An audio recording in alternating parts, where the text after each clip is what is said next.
Đào sâu vào lý do ly hôn của Triệu Lệ Dĩnh và Phùng Thiệu Phong, cư dân mạng cho rằng, mọi chuyện đều đã được báo trước. Phùng Thiệu Phong và Triệu Lệ Dĩnh chính thức tuyên bố ly hôn. Nhìn vào lịch sử tình ái của người trước, việc ly hôn là hợp lý.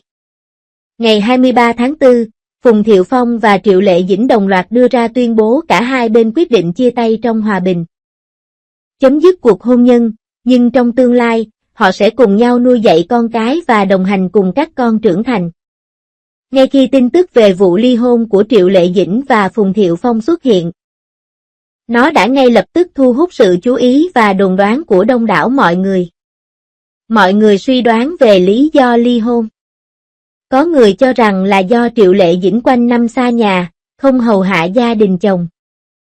Có người lại cho rằng là do cô không muốn sinh đứa con thứ hai.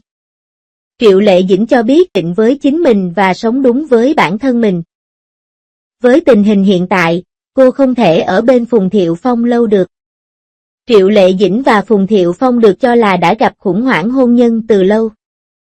Người ta nói rằng Lão Phong không trung thực khi quay phim ở Thành Đô.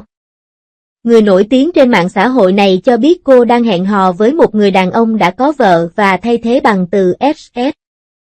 Thuật ngữ y vợ của một người đàn ông đã có vợ là cách ám chỉ đồng âm với Triệu Lệ Dĩnh. Có thông tin cho rằng vào thời điểm đó, Phùng Thiệu Phong đang hẹn hò với một ngôi sao mạng ở Thành Đô và đã tặng cô ấy một món quà rất đắt tiền. Tuy nhiên, đoàn của Phùng Thiệu Phong đã phản hồi nhanh chóng và một luật sư đã đưa ra tuyên bố để bảo vệ quyền lợi của họ, nói rằng thông tin này là tin đồn sai sự thật. Khi Phùng Thiệu Phong thông báo Triệu Lệ Dĩnh đã mang thai, các vi đã đăng tải lên trang. Bởi vì hai người kết hôn vì mang thai nên vội vã, không có thời gian chuẩn bị. Hiện tại, anh đã ly hôn sau khi trở thành một người cha. Có thể thấy mối quan hệ của họ thực sự không phù hợp. Họ đã ly hôn mà thậm chí còn không tổ chức lễ cưới. Thật tội nghiệp cho Triệu Lệ Dĩnh. Sau khi Triệu Lệ Dĩnh và Phùng Thiệu Phong chính thức tuyên bố ly hôn, điều tra của Thiên Yến cho thấy cả hai không còn mối quan hệ kinh doanh thân thiết nữa. Lão Phong có 7 công ty và Triệu Lệ Dĩnh có 10 công ty. Hai công ty đã tách ra từ lâu. Triệu Lệ Dĩnh đã tự mình đăng ký công ty mới từ năm ngoái. Triệu Lệ Dĩnh quả thực là một người phụ nữ mạnh mẽ. Có vẻ như cả hai đã chuẩn bị sẵn sàng cho việc ly hôn. Năm ngoái, giới truyền thông đưa tin Phùng Thiệu Phong và Triệu Lệ Dĩnh đã hoàn tất thủ tục ly hôn và đứa trẻ chào đời. Người đàn ông lại tiếp tục lừa dối và thậm chí còn thuê luật sư để ly hôn. Thậm chí có người còn nói Phùng Thiệu Phong đã tự nhét mình vào vali để ra ngoài và nhờ trợ lý đẩy anh đi hẹn hò với một ngôi sao mạng, nhưng cuối cùng tin đồn này đã bị luật sư bác bỏ. Câu chuyện bắt đầu từ vài năm trước, khi Triệu Lệ Dĩnh và Phùng Thiệu Phong vẫn chưa kết hôn. Họ gặp nhau trên trường quay của một bộ phim truyền hình. Yêu nhau và nhanh chóng bắt đầu một tình yêu ngọt ngào. Triệu Lệ Dĩnh là một diễn viên có ý thức nghề nghiệp mạnh mẽ và cô luôn mơ ước theo đuổi sự nghiệp diễn xuất của riêng mình. Ngược lại, Phùng Thiệu Phong là người rất coi trọng gia đình. Anh hy vọng vợ mình có thể ở nhà chăm sóc chồng con và không xuất hiện trước công chúng. Mối quan hệ giữa Triệu Lệ Dĩnh và Phùng Thiệu Phong đã từng rất ngọt ngào.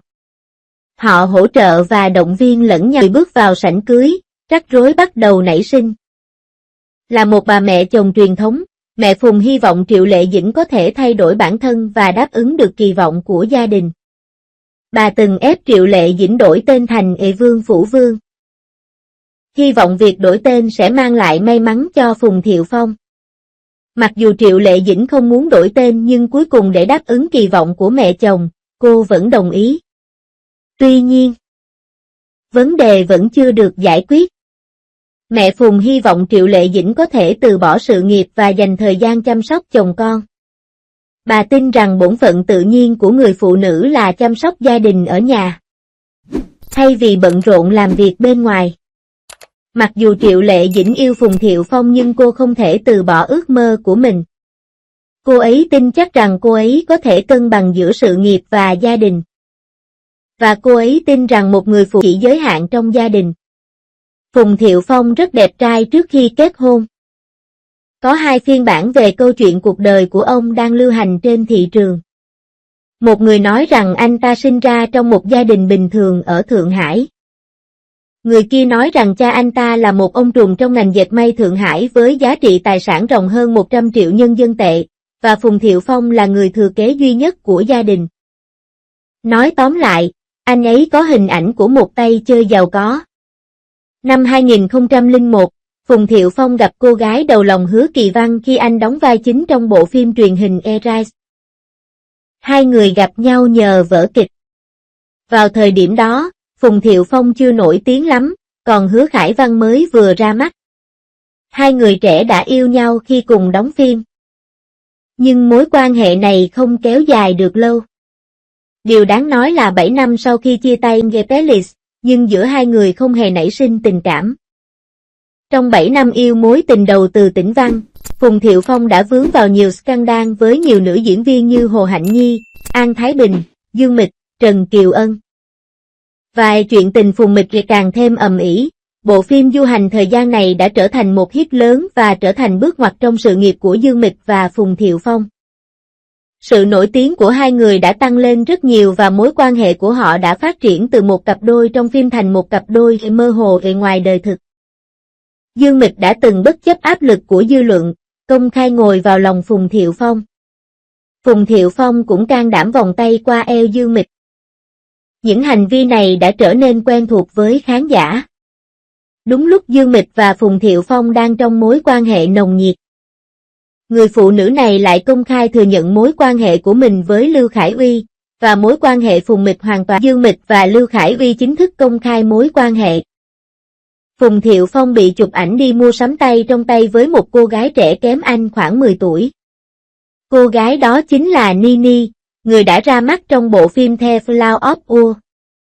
Phùng Thiệu Phong và Nghê nhanh chóng thừa nhận mối quan hệ của họ.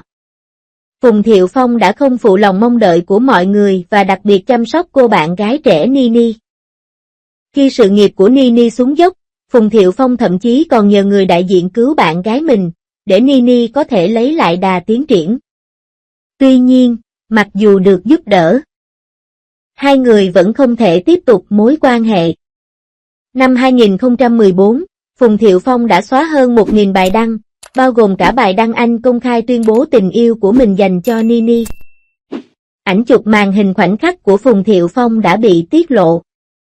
Đã 3 năm trôi qua và may mắn, anh và Nini đã chia tay nhau kể từ đó.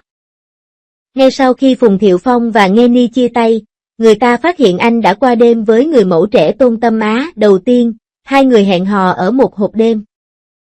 Sau đó lái xe đến căn hộ của Phùng Thiệu Phong để chơi trò chơi. Ngay sau đó, những bức ảnh riêng tư gợi cảm của Song Sinia đã bị đào lại. Về vấn đề này, không bên nào lên tiếng. Và vụ bê bối đã không đi đến đâu cả. Bữa tối đêm giao thừa của fan Sa Phong. Đầu năm 2016, Phùng Thiệu Phong được chụp ảnh nắm tay ngôi sao đang lên Lâm Vân và cùng nhau đi dạo trong công viên. Khi đó Lâm Vân mới 20 tuổi, kém Phùng Thiệu Phong 18 tuổi. Sau đó, giới truyền thông đã chụp được rất nhiều hình ảnh riêng tư của họ ở bên nhau. Và mọi người ngày càng tin rằng Phùng Thiệu Phong đã hái. Lâm Vân thậm chí còn đăng tải lên trang cá nhân bức ảnh cô đang nấu bữa tối đón giao thừa tại nhà Phùng Thiệu Phong. Trớ trêu thay, bạn gái cũ của Phùng Thiệu Phong là Nghê cũng nấu tiệc đêm giao thừa tại nhà Phùng Thiệu Phong trong 3 năm liên tiếp. Năm 2017, một số cư dân mạng tiết lộ Phùng Thiệu Phong và Quách Bích Đình đã dành 3 ngày 3 đêm trong một biệt thự ở đâu đó và họ cũng ăn tối đêm giao thừa tại nhà Phùng Thiệu Phong. Có vẻ như mọi người đều thích bữa tối đêm giao thừa của fan. Sau đó, mối tình bí mật giữa Phùng Thiệu Phong và Lâm Vân đã biến mất một cách bí ẩn. Khi Phùng Thiệu Phong hẹn hò với Lâm Vân, anh đã đóng chung với Triệu Lệ Dĩnh trong bộ phim Tây Du Ký, Nữ Vương Thiên Quốc. Đúng như mọi người mong đợi, cả hai sớm bị phát hiện đã dùng bữa tối riêng tư cùng nhau. Và cũng bị chụp ảnh mặc đồ đôi cùng nhau, Tuy nhiên, vì bảo vệ sự nghiệp của mình, cả hai đã từ chối thừa nhận vào thời điểm đó. Những khác biệt như vậy dần dần làm sâu sắc thêm mâu thuẫn giữa Triệu Lệ Dĩnh và Phùng Thiệu Phong. Mẹ Phùng bắt đầu ép Triệu Lệ Dĩnh sinh đứa con thứ hai, hy vọng có thể nối dõi huyết thống gia đình. Tuy nhiên, Triệu Lệ Dĩnh không muốn sinh con sớm như vậy. Cô cảm thấy mình vẫn còn nhiều việc phải làm và nhiều ước mơ phải theo đuổi. Cô không muốn từ bỏ cuộc sống của mình để đáp ứng kỳ vọng của gia đình. Mâu thuẫn giữa Triệu Lệ Dĩnh và Phùng Thiệu Phong cuối cùng cũng nổ ra. Họ bắt đầu cãi nhau và giữ khoảng cách với nhau.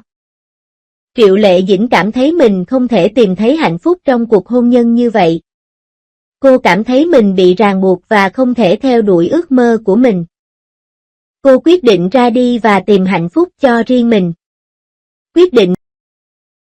Một số người cho rằng cô không nên từ bỏ cuộc hôn nhân và nên hy sinh ước mơ của mình vì gia đình. Tuy nhiên, Triệu Lệ Dĩnh vẫn tin chắc rằng lựa chọn của mình là đúng đắn. Cô tin rằng mọi người đều có quyền theo đuổi hạnh phúc của riêng mình, bất kể là đàn ông hay phụ nữ. Vụ ly hôn của Triệu Lệ Dĩnh khiến mọi người phải suy nghĩ về địa vị của phụ nữ và quan niệm hôn nhân.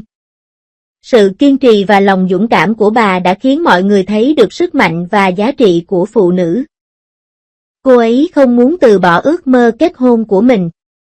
Cô hy vọng trở thành một người phụ nữ độc lập và theo đuổi sự nghiệp và hạnh phúc của riêng mình.